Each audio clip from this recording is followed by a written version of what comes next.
Subscribe करें और bell दबाएं ताकि कोई खबर रह न जाए।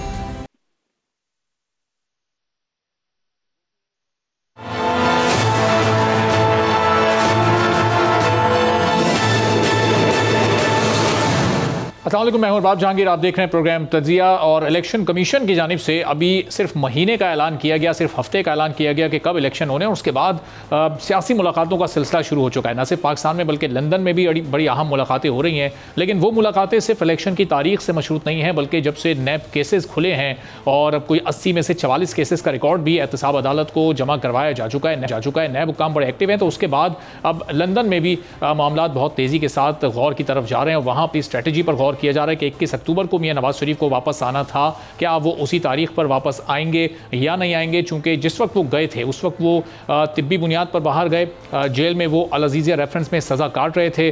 तो चौधरी शुगर मिल्स वाला जो मामला है उसमें तो उन्हें बासानी हिफाजती ज़मानत मिल सकती है, लेकिन अल अज़ीज़िया वाले मामले में उन्हें अदालत के सामने सरेंडर करना पड़ेगा। तो आने वाले दिनों में कितने मुश्किल हैं उनके लिए मामलात। और फिर इस वक्त एक और बड़ी अहम एक्टिविटी हो रही है जो कि प्राइम मिनिस्टर अनवारुल हक काकड़ साहब इस वक्त मौजूद हैं अमेरिका में, और वहाँ पर उनका एक बड़ा इंपॉर्टेंट खिताब भी चल रहा है। उससे मुतालिक भी हम बात करेंगे कि किस किस मौजू पर वो बात करने जा रहे हैं। और उनके दौरों की भी एक तवील फहरिस्त है। यहाँ से गए तो वो अमेरिका थे, लेकिन वहाँ से आगे उनको लंदन जाना है और फिर वहाँ से 3 रोज़ क़याम के बाद वो सऊदी अरब भी जाएंगे। तो निगरान वज़ीर आज़म की हैसियत से उनके ये दौरे क्या कुछ पाकिस्तान के लिए ला सकते हैं, प्रोग्राम के अगले हिस्से में इस पर हम गुफ्तगू करेंगे। मेहमानों को आपसे तारुफ कराते हैं।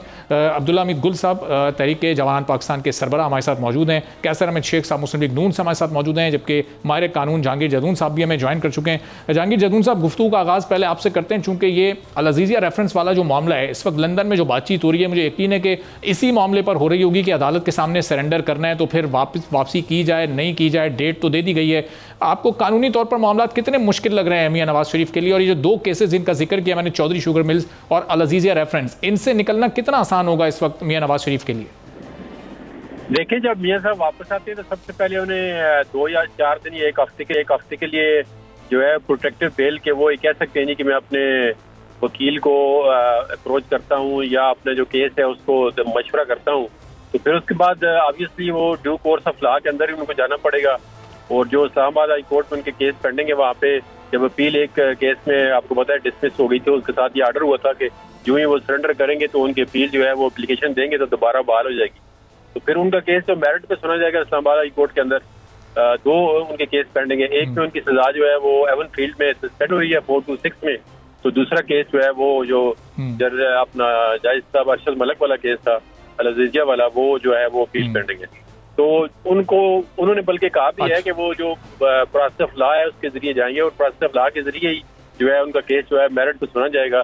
फिर उसके बाद जो भी कोर्ट जो है इस्लामाबाद हाई कोर्ट फैसला करेगी उसके मुताबिक ये कुटल होती है या जो भी केस रिमांड होता है। लेकिन ज्यादा चांसेस तो ये है कि उनकी अपील में कुटल हो जाएगी। और ये प्रोसीजर पूरा उनकी आमद से पहले मुकम्मल करना पड़ेगा जहांगीर साहब। अगर ये उनकी आमद तक मुकम्मल नहीं हुआ तो जैसे ही वो लैंड करेंगे क्या गिरफ्तारी भी अमल में आ सकती है उनकी? लेकिन जो प्रोविंशियल गवर्नमेंट होती है, क्योंकि वो लाहौर के जो कोर्ट लखपत जेल है उसमें थे, तो प्रोविंशियल गवर्नमेंट के पास भी पावर होती है कि वो जो कैदी होता है, जो कन्विक्टेड होता है, उसकी सजा जो है वो सस्पेंड कर सकती है। तो इसमें चूंकि जो सेक्शन है लाहौर की वो बनती है प्रोविंशियल गवर्नमेंट पंजाब, वो भी कर सकती है। तो इसके बाद जब वो प्रोटेक्टिव बेल लेंगे ऑब्वियसली, तो उसके बाद फिर वो इस्लामाबाद हाई कोर्ट को अप्रोच कर सकते हैं। तो इसमें ये जरूरी नहीं है कि जब वो आएंगे तो जेल जाएंगे। और ये कि 4 पावर भी है गवर्नमेंट के पास कि वो किसी भी जगह को सब जेल डिक्लेयर कर सकती है। तो वो ये भी रिक्वेस्ट कर सकते हैं, वो गवर्नमेंट आपको पता है वो हो सकता है उनकी रिक्वेस्ट मान जाए कि कोई एक स्पेसिफिक जगह जो भी मॉडल टाउन या उनका जो घर है जाती उम्र उसको सब जेल डिक्लेयर करा दें। और वहाँ पे फिर वो अगर हफ्ता गुजारने जाते हैं, 2 गुजारने जाते हैं या आगे मजीद जो है भी, तो गवर्नमेंट के पास जो है फुल पावर है। क्योंकि जब एक केस डिसाइड हो जाता है तो फिर जो जुरिसडिक्शन होती है जेल की वो प्रोविंशियल गवर्नमेंट के पास पावर हो जाती है सारे, अनलेस कि कोई अपील पे फैसला हो तो वो कोर्ट करेंगे। लेकिन जो आगे सजा का फैसला होता है और सब जेल डिक्लेयर करने का, वो सारी प्रोविंशियल गवर्नमेंट के पास पावर होती है। ठीक है, अब ये तो वो जो पहले से केसेस जा रहे जिस पर वो सजा काट रहे थे उससे मुतालिक बात हो गई। जहांगीर साहब, ये नैब केसेस जो दोबारा से खुले हैं उसमें वो कितनी मुश्किल में आ सकते हैं, सवाल मैं आपकी तरफ लेकर आऊँगा। पहले अपने दूसरे मेहमानों को भी ज़रा गुफ्तगू में शामिल कर लें।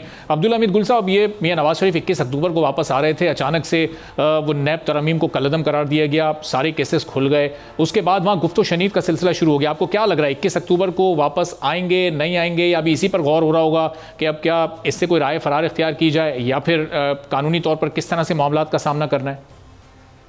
बिस्मिल्लाहिर्रहमानिर्रहीम। देखें, बात यह है कि उन्होंने एक मेरे ख्याल में गलती कर दी है। उन्होंने फिर एक दफ़ा जो मफाहमत की जगह एक मेरे ख्याल में जंग व जदल का रास्ता जो है वो अपनाया है, और वो तलखियों की तरफ बढ़ना चाह रहे हैं बजाय इसके कि वो बेहतरी की तरफ आएँ।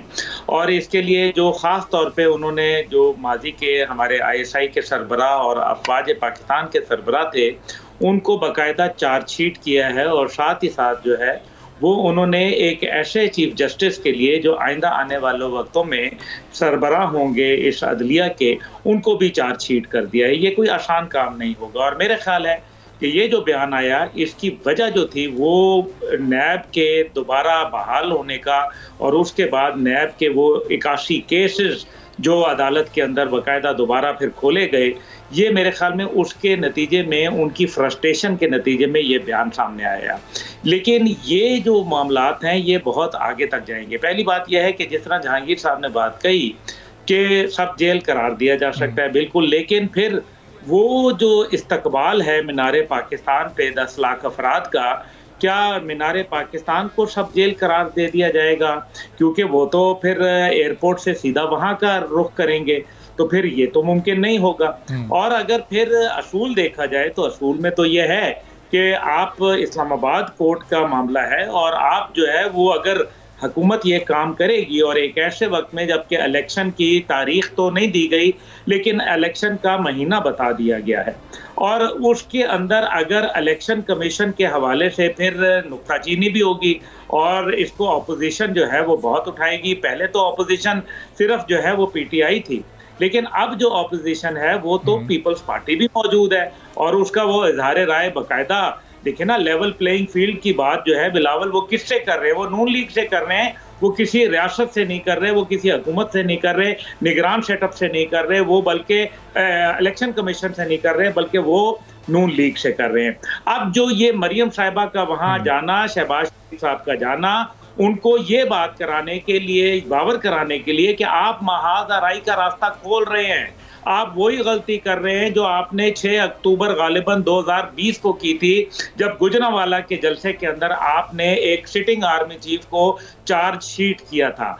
आपके पास और भी रास्ते हैं जिनके ऊपर आप काम करें। आप लोगों को बताएं कि हमारा मुआशी प्लान क्या है, आप लोगों को बताएं कि हम जो है वो अरब दुनिया के साथ कैसे मामलात उस्तवार करेंगे। आप बताएं कि हम अपनी मादनियात को, अपनी ज़राअत को, अपनी तालीम को, अपनी सेहत को, अपनी फिशरीज को और दीगर को हम कैसे जो है वो बेहतर लाइन करेंगे। अफगानिस्तान और कश्मीर के ऊपर गुफ्तगू करें, दहशतगर्दी को कम करने पे बात करें।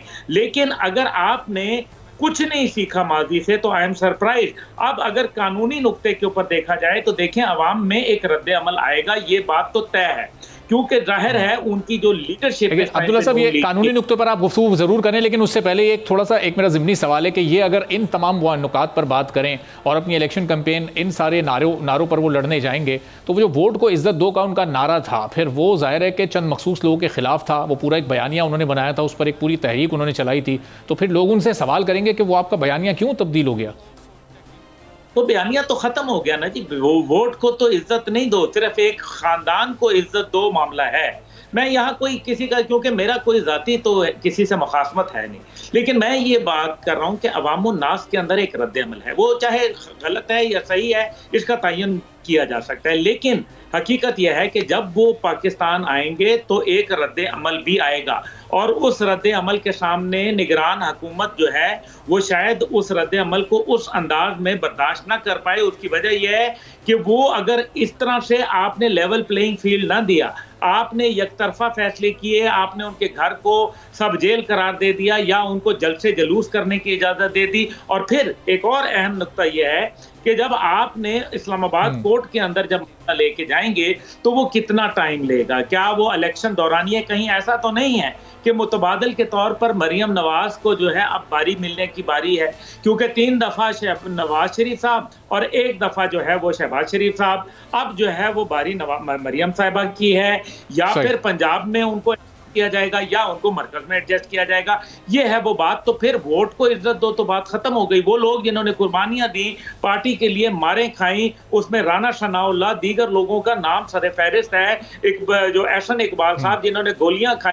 लेकिन मुझे ये बताएं कि फिर वो कहां खड़े हैं? इसका मतलब है कि उनको कभी भी क़यादत नहीं मिलेगी। और इसी के ऊपर क्या वाकई अब्दुल्ला साहब ये बयानिया खत्म हो चुका है और इस बयानिया को दोबारा जिंदा करने की कोशिश की जा रही है? कैसर अहमद शेख साहब के सामने जरा इस सवाल भी रखते हैं। तो कैसर साहब, इस वक्त लंदन में चल क्या रहा है? शहबाज शरीफ साहब पाकिस्तान आए, अभी 1-2 दिन बमुश्किल उन्होंने गुजारे थे कि मियाँ साहब के 1-2 बयानात ने क्या माहौल को गरमा दिया जो उनको वापस जाना पड़ा? कोई मशवरा लेकर गए, कोई पैगाम लेकर गए? इस वक्त वहां पर डिस्कशन क्या हो रही है?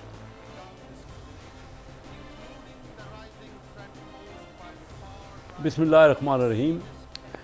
बड़ी अहम बात डिस्कस हो रही है। देखिए, यहाँ पे हम जो अपने टीवी पे भी कर रहे हैं, आपस में गुफ्तगू कर रहे हैं, और जो इन टॉपिक्स पे बात हो रही है, देखिए ये हमारे लिए भी एक ऐसी बात है जो हमें कोई मुस्लिम लीग को एज अ पार्टी ये अंदाज़ा नहीं है, क्योंकि मैं शरीक था 18 तारीख को जो मुस्लिम लीग की मीटिंग्स थी, जिनमें तमाम टिकट होल्डर्स और MNAs और MPs आए हुए थे, और 21 अक्टूबर के लिए भरपूर वेलकम करने का और मीनार पाकिस्तान में इकट्ठा होने के लिए बातचीत हुई, और सबको जिम्मेदारियां दी गई कि किस तरह हमने भरपूर मियाँ साहब का इस्तकबाल करना है जब उन्होंने यहाँ आना है। अब जब जहाँ तक का लीगल मामलात हैं, प्रोटेक्टिव बेल, मैं समझता हूँ कि लीगल माहिरीन लाजमी तौर पे उस पर पूरा थ्रेडबेयर डिस्कस कर रहे होंगे। वो तो कोई आज की बात नहीं है, वो तो सारा किस तरह उन्होंने बेल लेनी है या क्या उनके पास ऑप्शंस हैं या क्या, तो वो तो होगा, वो तो और लीगल आपने डिस्कस भी कर लिया काफ़ी हद तक।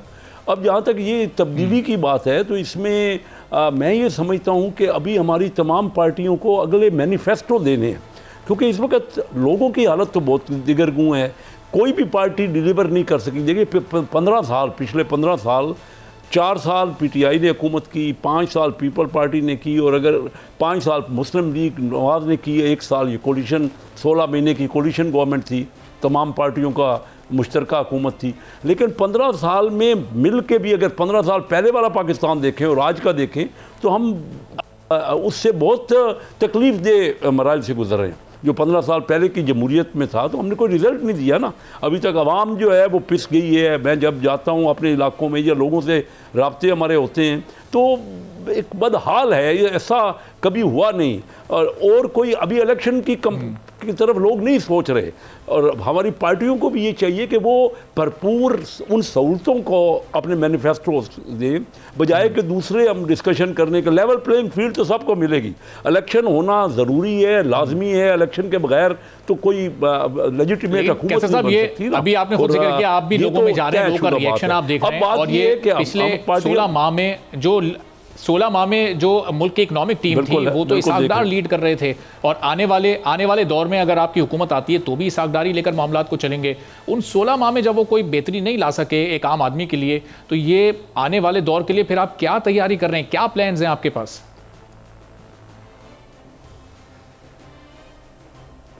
देखिए, ये 16 माह में हमारे 2 फाइनेंस मिनिस्टर मिफ्ता इस्माइल को ही रहे 8-9 माह, और 7-8 माह इसाक डार रहे।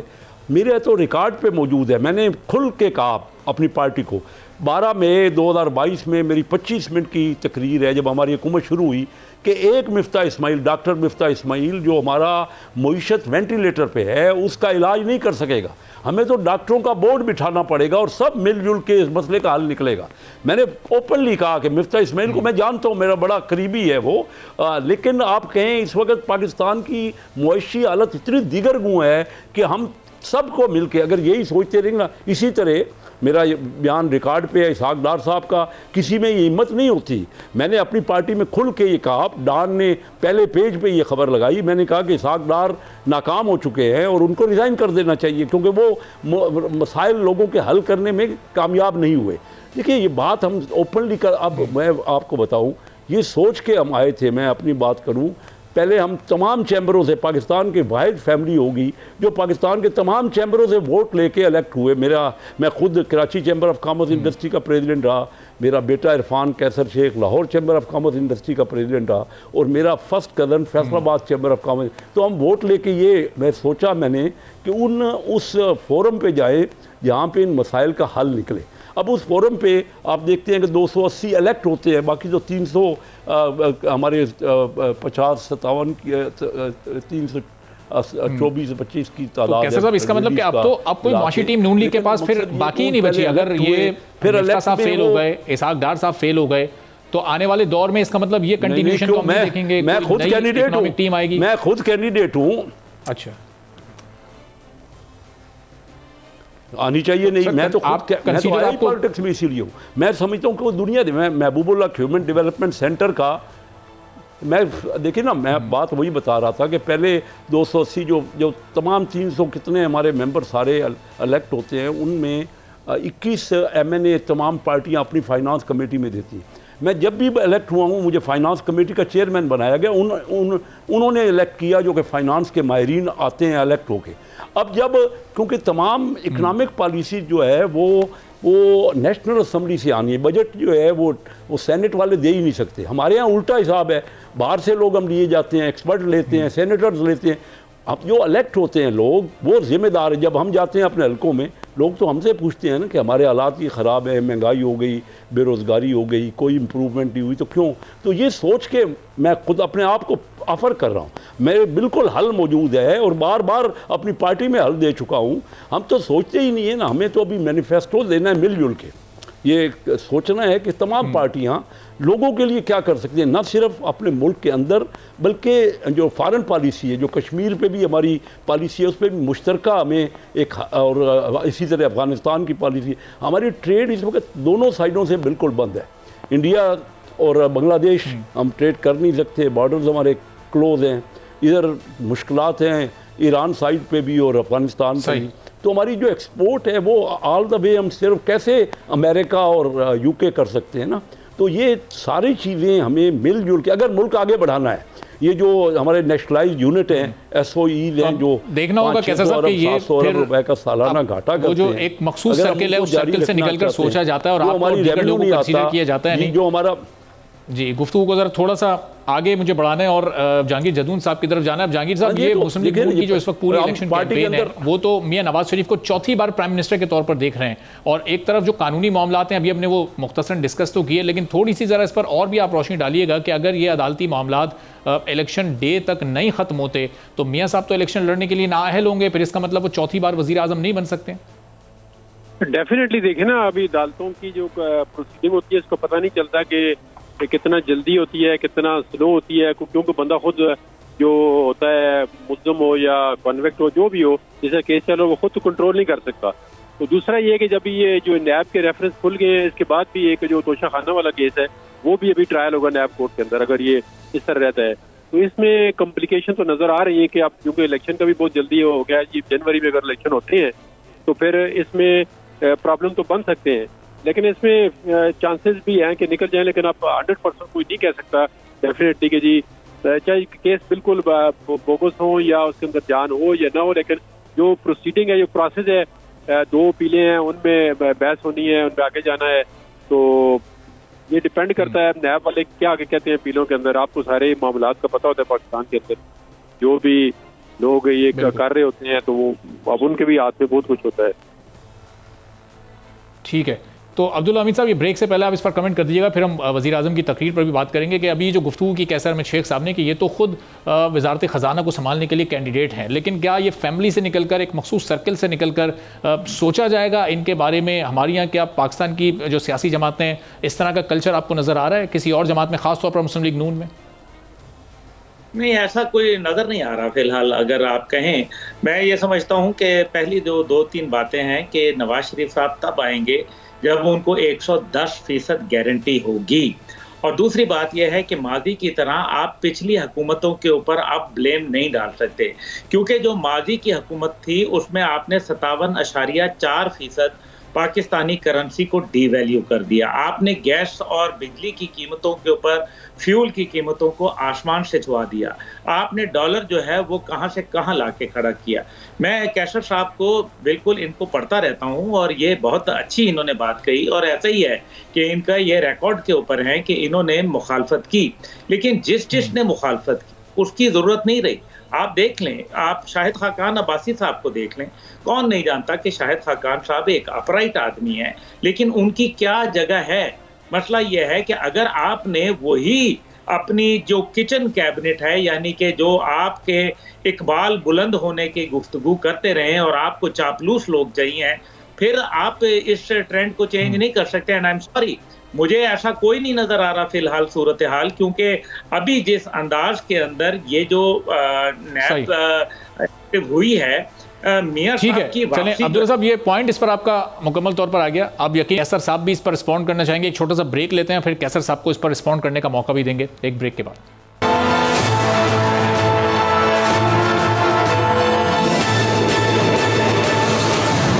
प्रोग्राम में एक बार फिर आपको खुशामदीद कहेंगे। कैसर अहमद शेख साहब, अब्दुल्ला हमीद गुल साहब हमारे साथ मौजूद हैं। कैसर साहब, ये हम ब्रेक पर थे तो अभी लंदन में शहबाज शरीफ साहब ने गुफ्तगू की है और उसमें उन्होंने एक बार फिर कन्फर्मेशन की है कि मियां नवाज शरीफ 21 अक्टूबर को ही वापस आ रहे हैं और अब वही मुल्क को इन अंधेरों से निजात दिलाएंगे। तो कैसर साहब, आप रिस्पॉन्ड भी कीजिएगा जो अब्दुल्ला हमीद गुल साहब ने गुफ्तगू की थी, लेकिन ये सवाल भी उसमें ऐड कर लीजिएगा कि मियां नवाज शरीफ क्या सिर्फ एक शख्सियत ही इस मुल्क को अंधेरों से निजात दिला सकती है? अभी जो हुकूमत रही उसमें उनके भाई वज़ीर आज़म थे, नून लीग की इकनॉमिक टीम थी, सारे दिमाग वही थे कमोबेश जो कि मियां नवाज शरीफ के अंडर में काम करेंगे। तो फिर वो क्यों वो काम नहीं कर सके जो कि मियां नवाज शरीफ आकर करने वाले? मियां नवाज शरीफ से मुतालिक जो गुफ्तगू हो रही है उनके दौर से मुतालिक कि वो उन्होंने लोड शेडिंग ख़त्म की, मुल्क में अमन व अमान वो लेकर आए, इकनॉमिक कंडीशन जो बाकी हुकूमतें थी उनके मुकाबले में उनकी बेहतर थी। तो ये जो PDM की हुकूमत गुजरी है, उनके अपने भाई इसहाक डार वज़ीर ख़जाना थे, उनके अपने भाई प्राइम मिनिस्टर थे, तो ये वो लोग इस तरह का काम क्यों नहीं कर सके? मियां साहब ने उनको कुछ टिप्स या मशवरे ऐसे क्यों नहीं दिए कि पाकिस्तान के हालात बेहतर होते? देखिए, ये साफ सी बात है। इसका मतलब है कि ये सिर्फ पॉलिटिकल बयानबाजी है और रियलिटी इसके बरक्स है। अगर कुछ करना होता तो जो वो 1990 की दहाई के अंदर IPPs के साथ मुआहदात किए गए थे उनको रिवर्स करते और उनके हवाले से कोई मजबूत और एक्शन इकदामात लिए जाते, लेकिन ऐसा नहीं हुआ। महंगाई को आपने जो है वो लोड शेडिंग से मुल्क को निकाल दिया। ये कौन सा तरीका हुआ कि जनरेटर में आपने डीजल डाला, पेट्रोल डाला और बिजली चला दी, लेकिन किस कीमत के ऊपर चलाई वो नहीं। कौन से लॉन्ग टर्म मंसूबे हैं? और फिर अभी वो तमाम, बहुत खूबसूरत आपने बात कही कि वो तमाम ब्रेन्स तो वही मौजूद हैं, वो तमाम शख्सियात मौजूद हैं। और खुद क्या बोला उन्होंने, बिलावल की आखिरी जो तकरीर थी असेंबली में, उन्होंने नवाज शरीफ और जरदारी को मोरद इल्ज़ाम ठहराया और कहा कि जी मेरा और मरियम के हवाले से जो है हमारा मुस्तकबिल जो है वो आप कर रहे हैं। ये डॉन की बाकायदा लीड थी और उसके ऊपर जो है उन्होंने ये भी कहा कि हम फेल हो गए। आप देखें फेलियर और क्या होता है अवाम के अंदर। कैसर साहब ने ठीक बात की कि जब आप अवाम के अंदर जाते हैं तो उनको उससे मतलब नहीं है कि कहाँ क्या कौन लीड कर रहे हैं और कौन नहीं। उनको ये देखना है कि रोटी किस भाव बिक रही है, उनको ये देखना है कि क्या आपको जो है आपकी जो नौकरी है वो यहाँ मिल रही है, यहाँ आपको रोजगार है, रोटी है, रोशनी है, ये चीजें उनको देखनी है। अभी तक अगर ग्राफ देख लें, कम से कम मैं अपने जब होश में आया हूं, मैं ये देखता हूं कि हर आने वाली जो पॉलिटिकल हुकूमत है वो माजी के हुकूमत के ऊपर इल्ज़ाम धरती आई है और पहले से ज़्यादा उस हुकूमत ने महंगाई कर दी, पहले से ज़्यादा कर्जे ले लिए, पहले से ज़्यादा उसने अफरात ज़र में जो है इजाफा किया, उसने गर्दशी कर्जों के अंदर इजाफा किया। क्या कर रहे हैं हम? और करप्शन के अंदर तो खैर जो इजाफा हुआ वो तो तारीख साज है। मतलब अभी लास्ट जो हुकूमत है, जो PDM की हुकूमत थी, 22 दिन थे रहते पीछे। सुनने वाली बात यह है कि 22 दिन के अंदर 54 अरब रुपए जो है वो लोगों को तरक्याती मंसूबों के ऊपर खर्च करने दिए गए। वो पैसे उस दौरान में कौन सी बिल्डिंग तामीर हो सकती थी, कौन सा पुल बन सकता था, कौन सा अस्पताल स्कूल बन सकता था, खुदा का लिए ये क्या रिश्वत नहीं थी तो और क्या था? सही। तो अब कैसर साहब, ये आप ये देखें कि ग्राफ जिस तरह अब्दुल्ला हमीद गुल साहब भी कह रहे हैं कि मईशत का मुस्तकिल नीचे जा रहा है, कर्ज़ों का बोझ मुस्तकिल मुल्क के ऊपर चढ़ता जा रहा है।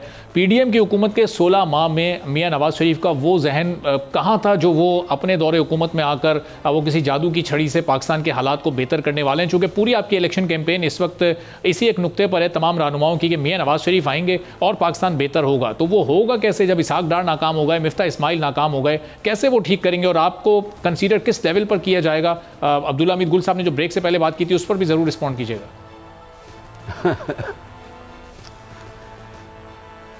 जी बहुत शुक्रिया, आप मुझे मौका दे रहे हैं बात करने का।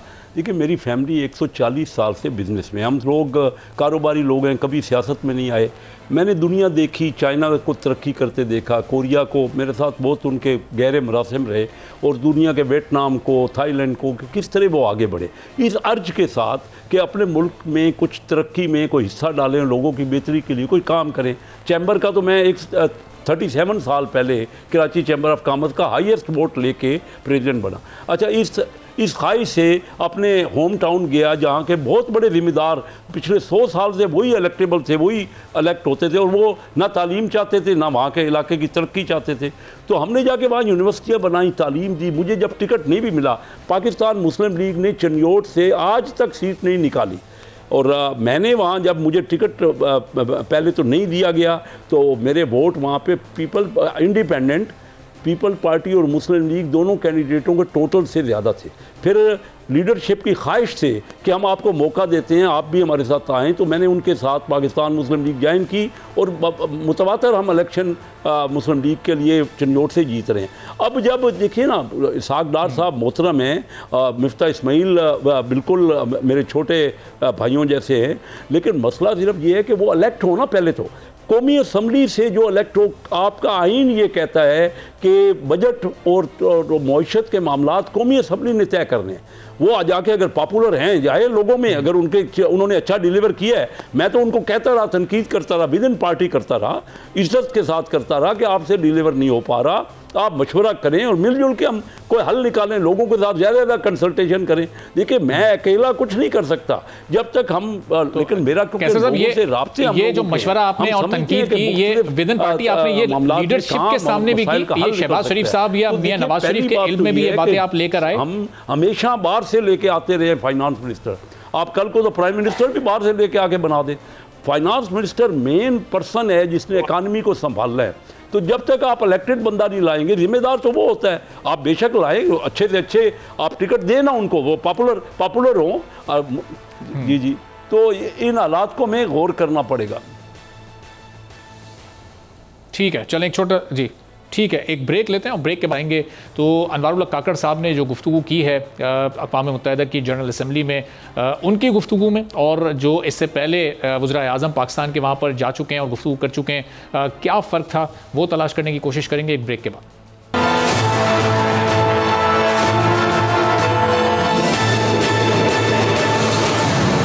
प्रोग्राम में एक बार फिर आपको खुशामदीद कहते हैं। निगरान वज़ीर आज़म अनवारुल्लाह काकड़ साहब ने अक़वाम मुत्तहिदा की जनरल असम्बली से ख़िताब किया, और उस ख़िताब में ना सिर्फ उन्होंने पाकिस्तान की माशी मुश्किलात का जिक्र किया, बल्कि पाकिस्तान की बेहतर होती मईशत से मुतालिक भी गुफ्तगू की। SIFC का जो क़याम अमल में लाया गया, क्यों उसको लाया गया, वो उन्होंने वहाँ पर बताया। इसके अलावा मसले कश्मीर पर, इंडिया की पाकिस्तान में मुदाखलत और जिस तरह से तख़रीबकारी की कार्रवाइयाँ हैं उस मौजू पर, मसले फ़लस्तीन पर, मौसमियाती तब्दीली और दीगर वो तमाम मामला जो कि इससे पहले भी हमने बारहा मुख्तलिफ वज़ीर आज़म को अपने खिताबात में गुफ्तगू करते हुए देखा और सुना है, उन तमाम मामलात पर उन्होंने गुफ्तगू की। अब यहाँ से वो जाएंगे लंदन, उसके बाद वो जाएंगे सऊदी अरब। अब हम एक तरफ ये भी सुनते हैं कि निगरान हुकूमत का काम ये होता है कि उसे सिर्फ इंतखाबात करवाने हैं, लेकिन इनके दौरों पर जो इस वक्त खर्चा आ रहा है कि पाकिस्तान की मईशत ये करोड़ों रुपए का खर्चा बर्दाश्त करने के काबिल है, इनके दौरों से पाकिस्तान को क्या फ़वाइद हासिल हो सकते हैं, इस पर ज़रा गुफ्तगू करते हैं। तो कैसर साहब आपसे ही मैं आगाज़ करता हूँ। ज़रा हम तो ये सुनते हैं कि निगरान हुकूमत का काम है इलेक्शन करवाना, और मुल्क में जो भी फैसिलिटेशन है इलेक्शन कमीशन के लिए वो प्रोवाइड करना उनका काम है, लेकिन निगरान वज़ीर आज़म का पहले एक दौरा, फिर वो दूसरे दौरे पर जाएंगे, फिर वो तीसरे दौरे पर जाएंगे, और ज़ाहिर आपको अंदाज़ा है कि इस पर करोड़ों रुपए भी खर्च होता है मुल्की ख़जाने का। तो इन दौरों से फ़ायदा क्या हासिल हो रहा है? आज की भी तकरीर में हमने क्या कोई मुख्तलिफ नुक्ता सुना जो कि इससे पहले के वज़ीर आज़म ना बात कर सके हों वहाँ, और कितनी अहमियत होती है अक़वाम मुत्तहिदा के इस खिताब की?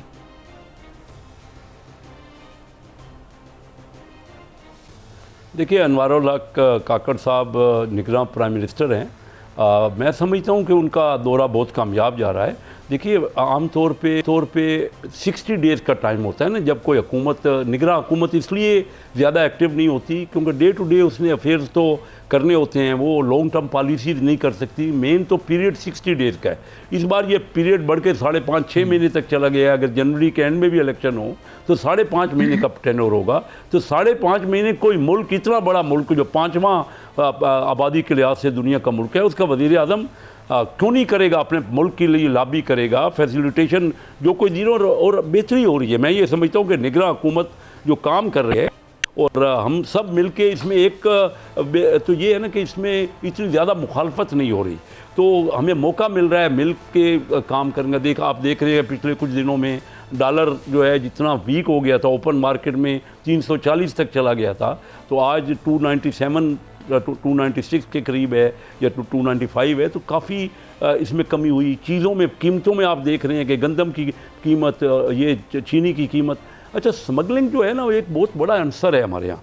हमने क्यों उसके ख़िलाफ़ एक्शन नहीं किया? जिस तमाम बॉर्डर खुले हुए थे स्मगलिंग के लिए, ईरान से और अफ़गानिस्तान से हम बिज़नेस करते हैं ना, हमें पता है जहाँ कोई चीज़ चाहिए वो कहते हैं आपको पहुँचा देते हैं, आपकी फैक्ट्री में पहुँचा देंगे। तो इस तरह का रेवेन्यू हमारा शार्ट हो रहा था, हमारा रेवेन्यू है ही नहीं। तो ये काम हो रहे हैं, फैसिलिटेशन पे काम हुआ है। जब विंडो तो अगर साहब, इसका मतलब ये निगरान हुकूमत ने जो ये इक़दाम किए, ये दरअसल नाकामी थी पीडीएम की हुकूमत की, क्योंकि ये तमाम काम पीडीएम अपने 16 माह में, जो कि एक मुंतखब हुकूमत भी थी, वो नहीं कर सकी।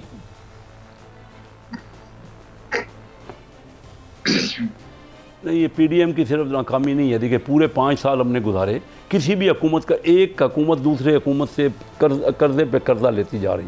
जब इमरान खान साहब की हुकूमत, पीटीआई की हुकूमत आई, तो फ़ी कस 1,25,000 रुपये कर्जा था हर पाकिस्तानी पे। जब वो गए तो 2.5 लाख रुपए फ़ी कस कर्जा छोड़ के गए। अच्छा, मैं ये कह रहा हूँ कि देखिए ना, ये जो हम, क्योंकि जो हुकूमत बनती है ना, उसमें अपोजिशन काम ही नहीं करने दे रही। हमें जो टर्माइल है ना अपना इंटरनल आपस में, ठीक है पॉलिसीज़ पे इख्तलाफ करें, लेकिन चोर डाकू कहते रहने से एक दूसरे के ऊपर उसको काम ही ना करने देना, रोज़ धरने देना, रोज़ जुलूस और जलसे निकालना, उससे इकनॉमिक एक्टिविटी रुक गई है। और हम पूरे रीजन में हमारी जो हालत है आप देख रहे हैं, हमारे इस बराबर वाले मुल्क, आज बांग्लादेश की एक्सपोर्ट हमसे डबल हो गई, उनकी करेंसी हमसे बहुत ज़्यादा स्ट्रॉन्ग है। तो हम क्या कर रहे हैं? हम ये देखिए, जमहूरियत का मकसद ये तो नहीं है कि हम सिर्फ इख्तलाफ करें। जो टर्माइल हमने किया पॉलिटिकल, आपने देखा 70 से ज़्यादा इलेक्शन तो कभी नहीं हुए थे ना। अगर इलेक्शन ही रिजल्ट देते तो 70 के बाद हमारा मुल्क क्यों 2 लाख हो गया? ये कि हमने पॉलिटिकल आपस में किया, अवामी लीग और पीपल पार्टी में इतना ज़्यादा इख्तलाफ बढ़ गया कि कोई समझौता नहीं हो सका। अभी उसके बाद 77 में फिर मार्शल लॉ लग गया, क्योंकि हम आपस में इख्तलाफ कर रहे हैं। अब हमें कहाँ सीखना है? 70 से पहले पाकिस्तान की तरफ दुनिया देख रही थी, हमारा ग्रोथ रेट इंडिया से डबल था। इंडिया में IMF उसको हिंदू रेट ऑफ ग्रोथ कहते थे ये तो हिंदू, इसका तो ग्रोथ रेट 3% है। हमारा उस वक्त एवरेज, डॉक्टर महबूब हक साहब की प्लानिंग जो है कोरिया ने भी ली और दूसरे मुल्कों ने भी हमारे मामलात को सराहा। लेकिन जब से हमने आपस में टर्माइल शुरू किया, एक दूसरे के साथ चोर डाकू और दुश्मनी शुरू की, हमें चार्टर ऑफ इकॉनमी करना पड़ेगा। हमें एक दूसरे के साथ और ऐसा मैनिफेस्टो सब पार्टियां दें जो कि मुल्क के लोगों के मसाइल का हल हो ना। हम तो अपनी सिर्फ हुकूमत बनानी जा रही है, कौन बड़ी मुनासिब आपकी तजवीज़ है और इस तजवीज़ पर आने वाले दिनों में भी बात करते रहेंगे। हर बार वही लोग काइंडली ज़रा थोड़ा सा अगर आप मौका दें तो अब्दुल्ला हमीद गुल साहब की तरफ में मामला ले जा सकूं कि अब्दुल्ला साहब, ये क्या अनवारुल हक काकड़ साहब ये बावर करवाने में कामयाब हो गए दुनिया को, जो इस वक्त भारत का एक मकरूज चेहरा है? चूँकि जिस तरह जस्टिन ट्रूडो को हमने सुना, जिस तरह उन्होंने पूरी दुनिया को सिर्फ एक सिख रहनुमा के कत्ल होने पर हिला कर रख दिया, तो क्या उस लेवल की गुफ्तगू अनवारुल हक काकड़ साहब ने आज की? करोड़ों रुपए खर्च करके वो वहाँ पर गए, पाकिस्तान के ख़जाने से एक बड़ा खर्चा हुआ है उनके इस दौरे पर और उनके अगले दौरों पर भी, तो क्या इसकी सिग्निफिकेंस है? देखिए, जहाँ तक ताल्लुक है ये बात का कि वो वहाँ क्यों गए, किस लिए गए, मेरा ख्याल है कि जगह खाली नहीं छोड़नी चाहिए थी। ऐसे ही जैसे बिलावल साहब को जब बुलाया गया भारत में, बहुत सारे लोगों ने कहा कि नहीं जाए, लेकिन वहाँ जा गए और साइड लाइन्स पे जब मुलाकातें हुई, उसके अंदर पाकिस्तान का एक मौक़िफ़ पेश हुआ और भारत को बड़ी तकलीफ़ हुई। इसलिए यहाँ भी जाना ज़रूरी था। ये तो एक बात है। अब इसके ऊपर जिस तरह आपने ट्रूडो साहब की बात की, जस्टिन ट्रूडो ने बात की, ये एक बहुत अच्छा मौका था। मेरा ख्याल है कि मुनासिब होता कि अगर हम कुलभूषण यादव की तरफ, कमांडर कुलभूषण यादव का जिक्र करते और कहते कि किस तरीके से भारत जो है अपने वर्दी में बैठ के जासूस हमारे मुल्क में भिजवाता है, और उसके बाद वही जब दुनिया उसको छोड़ देती है तो नतीजा ये निकलता है कि उसके बाद वो दहशतगर्दी बढ़ते बढ़ते कनाडा की जो है सरजमीन तक जा पहुंचती है। और फिर जो है इस बात के ऊपर भी बात होनी चाहिए थी कि कनाडा को जब नाकाबिले तरदीद शवाहिद मौजूद थे कनाडा के पास, तो उन्होंने जो है वो फिर एक जो कातिल था सिफारतकार, उसको जाने क्यों दिया? उसको तो मुल्क में कानून के मुताबिक गिरफ्तार करना चाहिए था। फिर ये बात भी उठानी चाहिए थी कि जो मेजर गौरव आलिया जो है वो बाकायदा जब थ्रेट कर रहा है कैनेडियन हुकूमत को, कैनेडियन प्राइम मिनिस्टर को, कैनेडियन जो एक कनाडा बजाते खुद मुल्क को, उसके खिलाफ भारत ने अभी तक कौन सी कानूनी कार्रवाई अमल में लाई? क्योंकि ये तमाम वेरीफाइड अकाउंट हैं जिनसे वो ये बात कर रहे हैं। इसका मतलब है कि कोर ऑफ रिटायर्ड ऑफिसर्स के नीचे होते हुए भी उसको भारत की ईमा के ऊपर, उनकी रियासती ईमा के ऊपर, उनकी फौजी ईमा के ऊपर, उनकी रॉ की ईमा के ऊपर उसको ये थ्रेट्स देने की, धमकियां लगाने की इजाजत दी गई। ये बात तय है। अब वो जो कहता है वही हो जाता है, और आप देखें कि वो क्या कह रहा है कि आपको 1 साल में हम बताएंगे, और फिर वो होता है। अब यहाँ जो है कश्मीरी रहनुमाओं के हवाले से बात की गई, वजीर आजम ने कश्मीर का केस भी बताया, लेकिन जो कर्फ्यू हटाने की बात थी वो सामने नहीं नजर आई।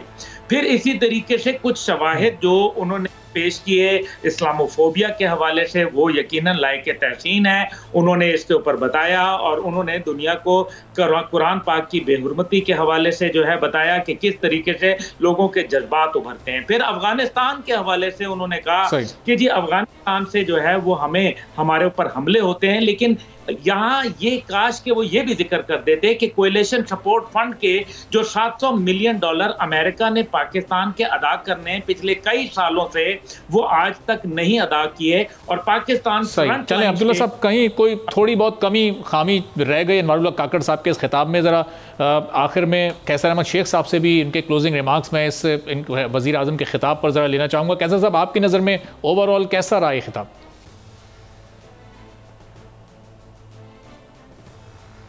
मैं ये समझता हूँ कि अक़वाम मुत्तहिदा का हमने जो फ़ोरम ज़रूर इस्तेमाल करना चाहिए। हमें ये मुल्क की नुमाइंदगी है, हमने अपना पॉइंट ऑफ व्यू उजागर किया है, और हम तो देखिए अमन से रहना चाहते हैं। हम तो चाहते हैं कि ख़ित्ते में अमन हो, और ये मसाइल जो है बैठे इंडिया कश्मीर के ऊपर हमारे साथ बैठ कर नेगोशिएट करे, बातचीत करे, क्योंकि देखिए जोग्राफिए को आप नहीं ख़त्म कर सकते। हम पड़ोसी हैं और पड़ोसी रहेंगे, और ये सब मामलात जो है ना मिलजुल के हमने तय कर रहे हैं। आज प्राइम मिनिस्टर ने बड़ी इफ़ेक्टिव वहाँ पे रिप्रेजेंटेशन की है पाकिस्तान की, और हमें कभी अपने पॉइंट ऑफ व्यू को देखिए ना, जिस तरह कनाडा में जो सिख लीडर के साथ हुआ है वो तो सामने एक्सपोज हो गया इंडिया के सारे मामलात, और उस मामले को भी लेके आए प्राइम मिनिस्टर साहब ने, और अफगानिस्तान का भी जो डिस्कस किया कि वहाँ अफगानिस्तान में चलें, आप दोनों हज़रात का ये मुश्तरका मौक़िफ़ है कि ये जगह खाली नहीं छोड़नी हुआ कि प्राइम मिनिस्टर वहाँ गए और ये तकरीर की और अपना मौक़िफ़ दुनिया के सामने रखा। बहुत बहुत शुक्रिया कैसर अहमद शेख साहब, अब्दुल्ला हमीद गुल साहब,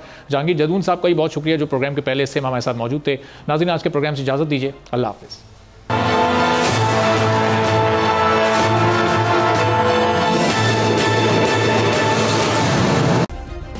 सब्सक्राइब करें और बेल दबाएं ताकि कोई खबर रह न जाए।